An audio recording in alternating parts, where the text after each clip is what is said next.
The rainy day. The day is cold and dark and dreary. It rains, and the wind is never weary.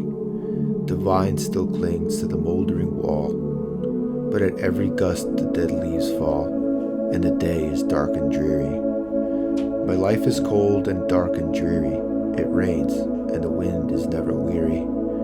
My thoughts still cling to the moldering past, but the hopes of youth fall thick in the blast, and the days are dark and dreary. Be still, sad heart, and cease repining. Behind the clouds is the sun still shining. Thy fate is the common fate of all. Into each life some rain must fall. Some days must be dark and dreary.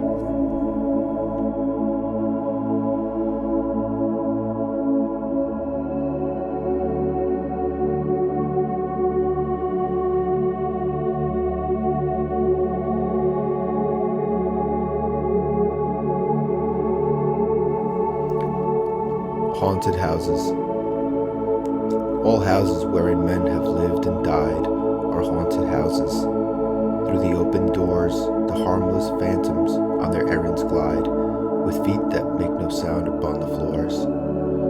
We meet them at the doorway, on the stair, along the passages they come and go, impalpable impressions on the air, a sense of something moving to and fro. There are more guests at the table than the hosts invited.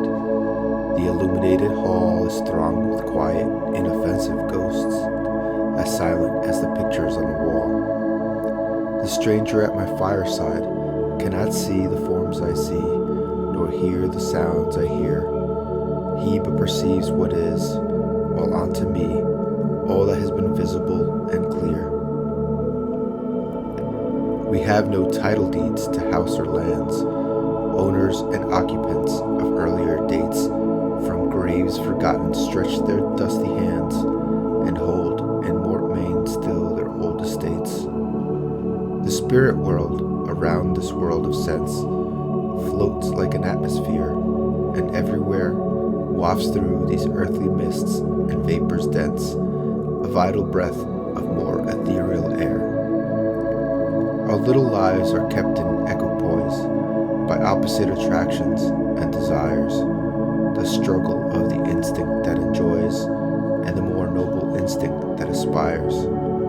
These perturbations, this perpetual jar of earthly wants and aspirations high, come from the influence of an unseen star, an undiscovered planet in our sky. And as the moon from some dark gate of cloud throws over the sea a floating bridge of light, across whose trembling planks our fancies crowd into the realm of mystery and night. So from the world of spirits there descends a bridge of light connecting it with this, o'er whose unsteady floor that sways and bends wander our thoughts above the dark abyss.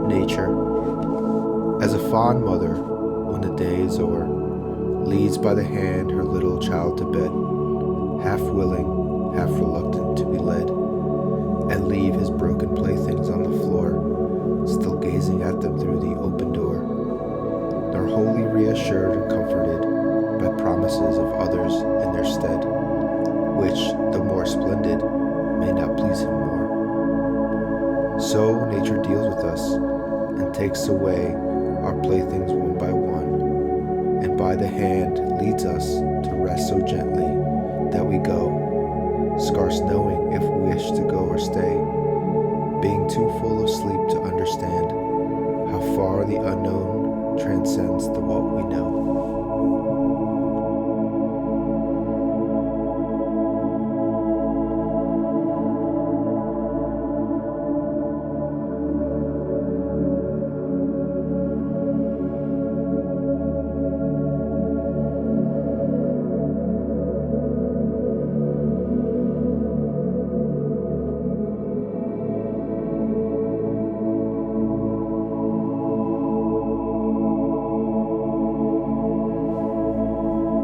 cross of snow. In the long, sleepless watches of the night, a gentle face, the face of one long dead, looks at me from the wall, where round its head the night lamp cast a halo of pale light. Here in this room she died, and soul more white, never through martyrdom of fire was led to its repose, nor can in books be read the legend of a life more benedict. There is a mountain in the distant west that, sun-defying in its deep ravines, displays a cross of snow upon its side. Such is the cross I wear upon my breast, these 18 years, through all the changing scenes and seasons, changeless since the day she died.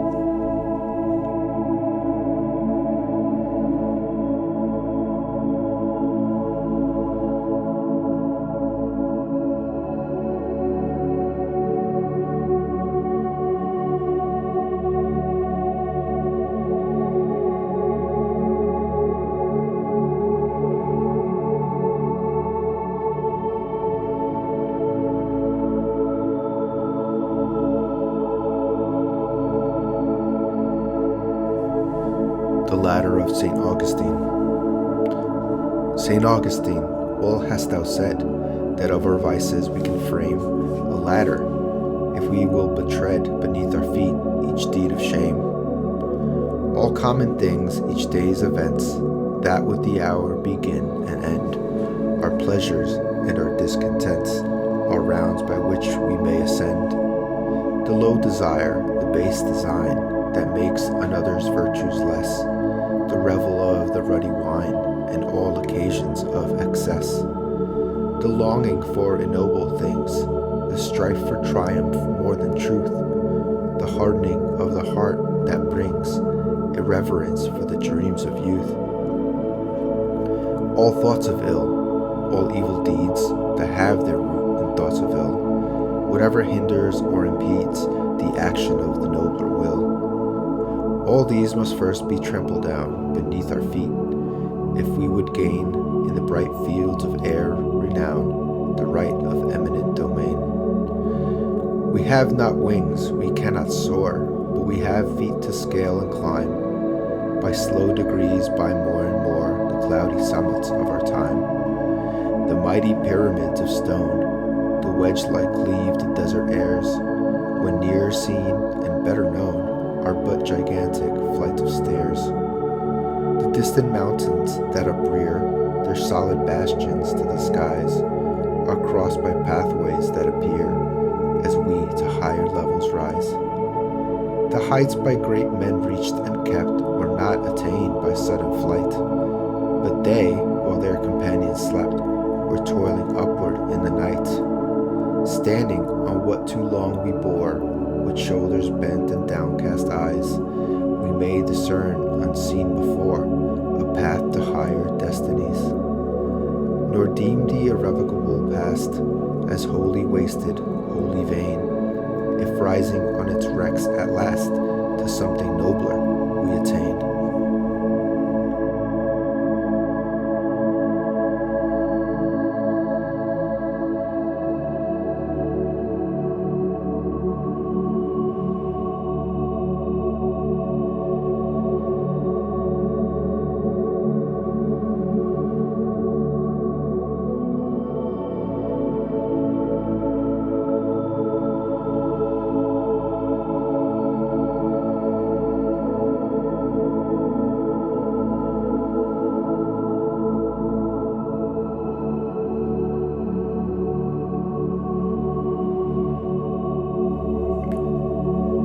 Excelsior. The shades of night were falling fast, as through an alpine village passed a youth who bore amid snow and ice a banner with the strange device Excelsior. His brow was sad, his eye beneath flashed like a falchion from its sheath, and like a silver clarion rung the accents of that unknown tongue, Excelsior. In happy homes he saw the light of household fires gleam warm and bright, above the spectral glaciers shone, and from his lips escaped a groan, Excelsior. Try not to pass, the old man said. Dark lowers the tempest overhead. The roaring torrent is deep and wide, and loud that clarion voice replied, Excelsior. Oh, stay, the maiden said, and rest thy weary head upon this breast. A tear stood in his bright blue eye, but still he answered with a sigh, Excelsior. Beware the pine tree's withered branch, beware the awful avalanche. This was the peasant's last good night. A voice replied far up the height, Excelsior. At break of day, as heavenward, the pious monks of St. Bernard uttered the oft-repeated prayer. A voice cried through the startled air, Excelsior. A traveler by the faithful hound, half buried in the snow was found, still grasping in his hand of ice that banner with the strange device, Excelsior. There in the twilight, cold and gray, lifeless but beautiful he lay, and from the sky, serene and far, a voice fell like a falling star, Excelsior.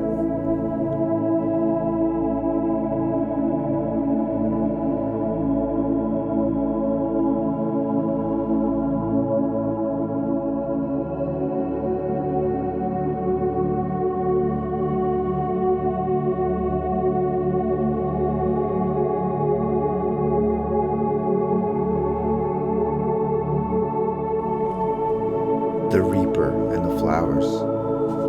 There is a reaper whose name is Death, and with his sickle keen, he reaps the bearded grain at a breath in the flowers that grow between. Shall I have naught that is fair, said he, have naught but the bearded grain? Though the breath of these flowers is sweet to me, I will give them back again. He gazed at the flowers with tearful eyes, he kissed their drooping leaves. It was for the Lord of Paradise, he bound them in his sheaves. My Lord has need of these flowerets gay, the reaper said and smiled. Dear tokens of the earth are they, where he was once a child. They shall all bloom in fields of light, transplanted by my care, and saints upon their garments white these sacred blossoms wear. And the mother gave in tears and pain the flowers she most did love. She knew she should find them all again in the fields of light above. Oh, not in cruelty, not in wrath, the reaper came that day. 'Twas an angel visited the green earth and took the flowers away.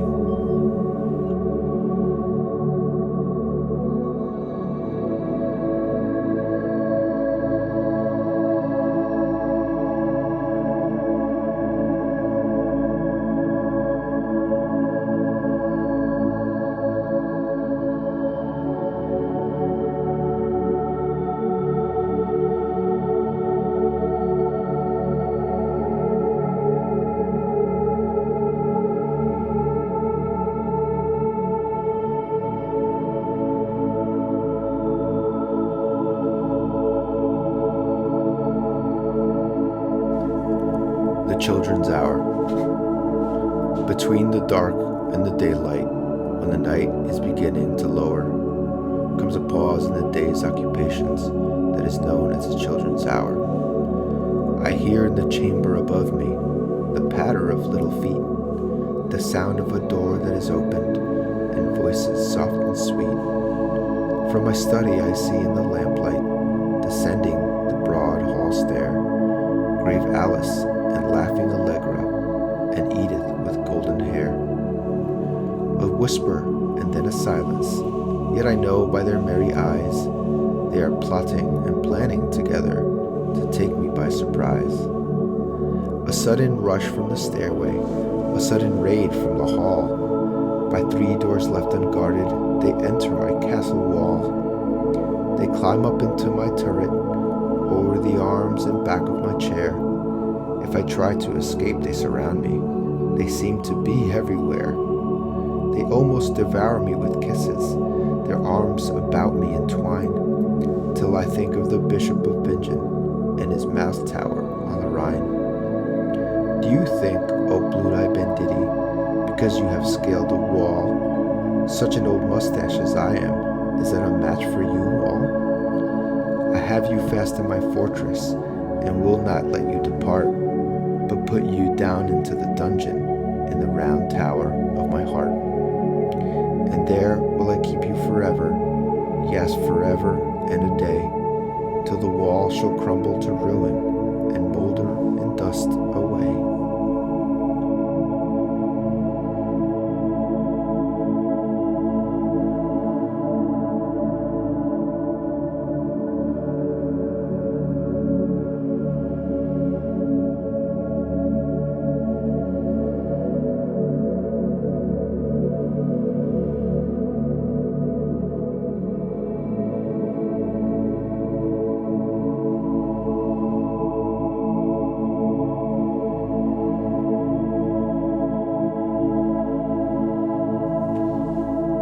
The day is done.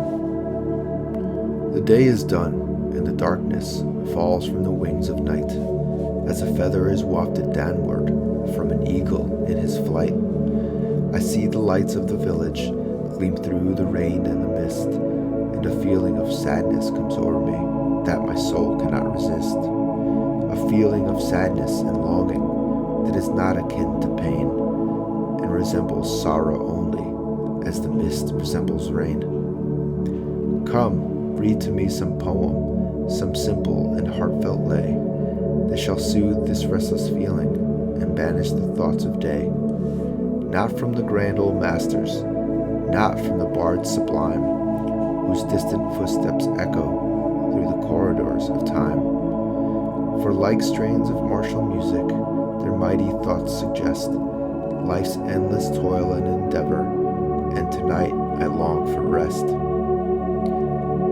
Read from some humbler poet, whose songs gushed from his heart, as showers from the clouds of summer, or tears from the eyelids start, who through long days of labor, and nights devoid of ease, still heard in his soul the music of wonderful melodies. Such songs have power to quiet the restless pulse of care, and come like the benediction that follows after prayer.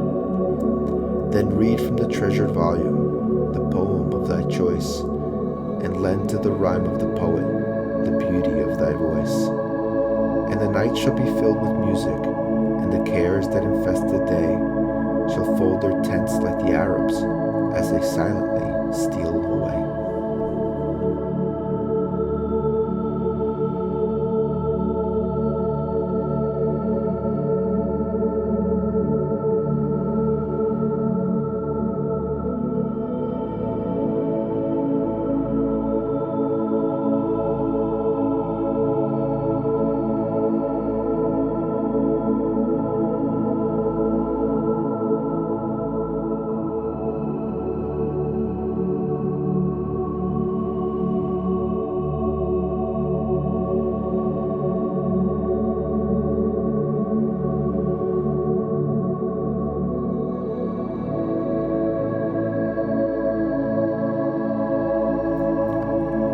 A psalm of life. Tell me not in mournful numbers, life is but an empty dream, for the soul is dead that slumbers, and things are not what they seem.